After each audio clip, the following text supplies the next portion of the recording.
ഇന്ന് നമുക്ക് മലയാളികളുടെ സ്വന്തം കപ്പ ബിരിയാണി, വളരെ സ്വാദിഷ്ടമായ കപ്പ ബിരിയാണി ഉണ്ടാക്കുന്നത് എങ്ങനെയാണെന്ന് നോക്കാം. ഏഷ്യാഡ് എന്നും ഇത് അറിയപ്പെടുന്നുണ്ട്. അതിന് വേണ്ട സാധനങ്ങൾ: 2 കിലോ ബീഫ് എല്ലോട് കൂടിയത് കഴുകി വൃത്തിയാക്കി വെച്ചിട്ടുണ്ട്.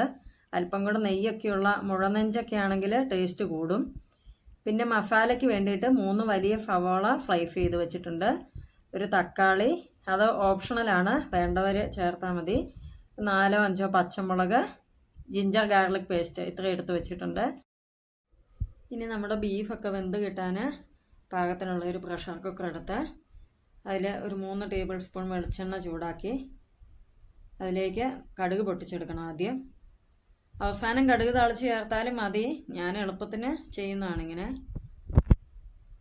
കടുക് ചേർത്ത് കൊടുത്തിട്ടുണ്ട്. കടുക് പൊട്ടിക്കഴിയുമ്പോൾ നമ്മൾ അരിഞ്ഞു വെച്ച സവോളയും പച്ചമുളകും കൂടെ ചേർത്തൊന്ന് വഴറ്റിയെടുക്കണം.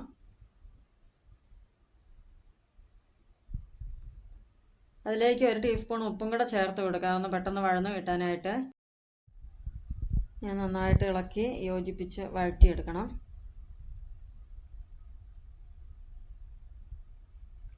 അര ടീസ്പൂൺ മഞ്ഞൾപ്പൊടിയും കൂടെ ചേർത്ത് കൊടുക്കാം. സവാളയുടെ കളറൊന്ന് മാറും, പിന്നെ അത് പെട്ടെന്ന് വഴന്ന് കിട്ടാനായിട്ട് മഞ്ഞൾപ്പൊടി ഇടുന്നത് നല്ലതാണ്. സവാള ഏകദേശം ഒന്ന് വഴന്ന് വരുമ്പോൾ നമുക്ക് അരിഞ്ഞു വെച്ച തക്കാളിയും ആ ജിഞ്ചർ ഗാർലിക് പേസ്റ്റും കൂടെ ചേർത്ത് നന്നായിട്ട് വഴറ്റിയെടുക്കണം. എല്ലാം ഏകദേശം വഴന്ന് വന്ന ശേഷം നമുക്ക് മസാലപ്പൊടികൾ ചേർക്കണം. 3 ടേബിൾ സ്പൂൺ മല്ലിപ്പൊടി, വറുത്ത മല്ലിപ്പൊടിയാണ് ചേർക്കുന്നത്. വറുത്ത മല്ലിപ്പൊടി ചേർക്കുമ്പോൾ ഈ കറിക്ക് മണവും രുചിയൊക്കെ കൂടുതലാണ് കേട്ടോ, പ്രത്യേകിച്ച് ഇറച്ചിക്കൊക്കെ ചേർക്കുമ്പോൾ. അതൊന്ന് ഇളക്കിയ ശേഷം 1.5 ടീസ്പൂൺ എരിവുള്ള മുളക് പൊടി ചേർത്ത് കൊടുക്കണം. അതിനുശേഷം 1/2 ടീസ്പൂൺ മഞ്ഞൾപ്പൊടിയും കൂടെ ചേർക്കുന്നുണ്ട്. 1 ടീസ്പൂൺ ഗരം മസാല പൗഡറും 4 ടേബിൾ സ്പൂൺ മീറ്റ് മസാലയും കൂടെ ചേർത്തിട്ട് നന്നായിട്ട് വഴറ്റിയെടുക്കണം. അതിനുശേഷം കുരുമുളകും പെരിഞ്ചീരകവും കൂടെ ഒന്ന് ക്രഷ് ചെയ്ത് വെച്ചത് ഓരോ ടീസ്പൂൺ ചേർത്തിട്ടുണ്ട്.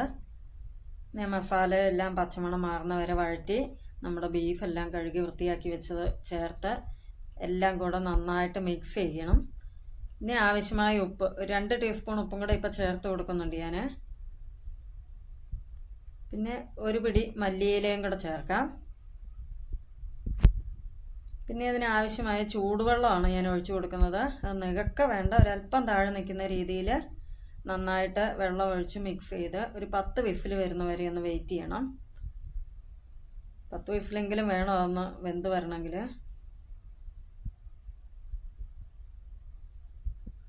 10 വിസിൽ വന്ന ശേഷം ഫ്ലെയിം ഓഫ് ചെയ്തിട്ട് അതിൻ്റെ എയറെല്ലാം തന്നെ പോകാനായിട്ടൊന്ന് വെയിറ്റ് ചെയ്യാം. പിന്നെ നമ്മുടെ കപ്പയുടെ അരപ്പിന് വേണ്ടിയിട്ട് 1.5 കപ്പ് തേങ്ങ ചിരകിയത്, 5-8 ചുവന്നുള്ളി, ഒരു 4-5 പച്ചമുളക് എരിവിന് ആവശ്യമായതും കൂടെ ഒന്ന് ഒതുക്കി വയ്ക്കണം. പിന്നെ കുറച്ച് തേങ്ങ വറുത്തെടുക്കാൻ വേണ്ടി ഒരു പാനിലേക്ക് 1 ടീസ്പൂൺ വെളിച്ചെണ്ണ ചൂടാക്കി 2 കപ്പ് തേങ്ങ ചിരകിയത് ഒന്ന് ബ്രൗൺ കളറാകുന്ന വരെ വറുത്തെടുക്കണം. അത് കരിഞ്ഞു പോകാതെ പ്രത്യേകം ശ്രദ്ധിക്കണം. ചുവന്ന് വരാൻ തുടങ്ങുമ്പോൾ ഫ്ലെയിം നന്നായിട്ട് കുറച്ച് വയ്ക്കണം.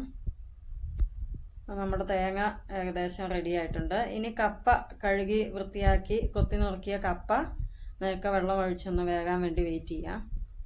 കപ്പ ഏകദേശം വെന്ത് വന്നിട്ടുണ്ട്. ഇത് പൊടി കുറവുള്ള കപ്പ, ഇപ്പം മഴക്കാലം ആയതുകൊണ്ട് നല്ല പച്ചക്കപ്പ കിട്ടാൻ ബുദ്ധിമുട്ടാണ്. കപ്പ വെന്ത് വന്നിട്ടുണ്ട്. ഇനി അതിലേക്ക് അരപ്പിലേക്ക് നമുക്ക് 1/2 ടീസ്പൂൺ മഞ്ഞൾപ്പൊടിയും ആവശ്യത്തിന് ഉപ്പ്, 2 ടീസ്പൂൺ ഉപ്പ് ചേർത്ത് കൊടുക്കുന്നുണ്ട്. പിന്നെ ഒരല്പം കറിവേപ്പിലയും കൂടെ ചേർത്ത് അരപ്പൊന്ന് ഒരല്പം വെള്ളം ഒഴിച്ചൊന്ന് മിക്സ് ചെയ്തിട്ട് കപ്പയിലേക്ക് ചേർത്ത് കൊടുക്കുക. അരപ്പും ഒന്ന് ചെറുതായിട്ടൊന്ന് യോജിപ്പിച്ച് വെക്കണം. ഒരു 5 മിനിറ്റ് ലോ ഫ്ലെയിമിൽ വെക്കുക. അത് പെട്ടെന്ന് ആവി കയറി വരും, അരപ്പ് പെട്ടെന്ന് തന്നെ വെന്ത് കിട്ടും. അരപ്പെല്ലാം വെന്ത് ഏകദേശം റെഡി ആയിട്ടുണ്ട്. നമുക്ക് നന്നായിട്ട് ഇളക്കി യോജിപ്പിച്ചെടുക്കണം. അതിനുശേഷം നമുക്ക് വേവിച്ച് വെച്ച ബീഫ് കറി, ആ ഗ്രേവിയോടുകൂടി അതിനാവശ്യമായത്, ഫുള്ള് ചേർക്കേണ്ട വരികയില്ല, എല്ലാം ചേർത്തിട്ട് നന്നായിട്ട് ഇളക്കി യോജിപ്പിച്ചെടുക്കണം. ഒരല്പം ഗ്രേവി കൂടുതൽ വേണം, അല്പം ലൂസായിട്ടിരിക്കുന്നതാണ് അതിൻ്റെ ഒരു പരുവം. അല്ലെങ്കിൽ ഒരല്പം സമയം കഴിയുമ്പോൾ അത് ഭയങ്കരമായിട്ട് മുറുക്കമായി പോവും. കപ്പ ബിരിയാണിയുടെ സ്റ്റൈലങ്ങ് മാറിപ്പോവും. ഒരല്പം മല്ലിയിലയും കൂടെ ചേർത്ത് കൊടുക്കുന്നുണ്ട്. ഞാൻ മല്ലിയില പച്ചയ്ക്ക് ചേർക്കാറില്ല കേട്ടോ. അത്ര നല്ല രീതിയിലൊന്നും ആയിരിക്കില്ല നമ്മുടെ കൈകളിൽ എത്തുന്നത്. അതുകൊണ്ട് ഞാൻ പരമാവധി മല്ലിയിലയൊക്കെ ആണെങ്കിൽ അത് വാങ്ങുന്നതിന് കുറച്ച് മുമ്പ് ചേർക്കാറുണ്ട്, ഒന്ന് വേകുന്ന പരുവത്തിന്. ഇനി വറുത്ത് വെച്ച തേങ്ങായും കൂടെ ചേർത്ത് ഇളക്കിയെടുക്കണം. ഇനി ഞാൻ കടുക് താളിക്കുന്നില്ല. ആദ്യം ബീഫ് കറി വെച്ചപ്പോൾ ഞാൻ കടുക് ചേർത്തിട്ടുണ്ടായിരുന്നു. കടുക് താളിച്ചാലും നല്ലതാണ്. നമ്മുടെ കപ്പ ബിരിയാണി റെഡി ആയിട്ടുണ്ട്. എല്ലാവരും ഒന്ന് ട്രൈ ചെയ്ത് നോക്കണം.